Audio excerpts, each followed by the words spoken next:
जी students, आज के lecture में हम अपने फॉर्म को कंटिन्यू करेंगे और फॉर्म को हमने बना लिया।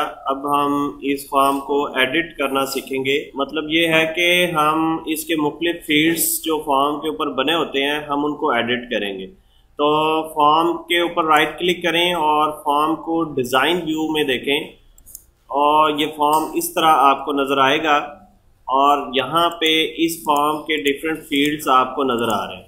इन फील्ड्स को आप यहाँ से जो है वो आसानी के साथ ड्रैग करके आगे पीछे मूव कर सकते हैं, इनकी एडजस्टमेंट कर सकते हैं।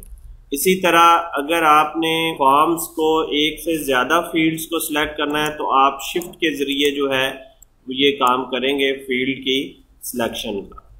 तो ये इस तरीके से आप लोग जो है वो फील्ड्स को सिलेक्ट कर सकते हैं, उनकी रोज़ की विड्थ बढ़ा सकते हैं, उनकी कॉलम की विड्थ बढ़ा सकते हैं और कम कर सकते हैं, उनकी एडजस्टमेंट कर सकते हैं।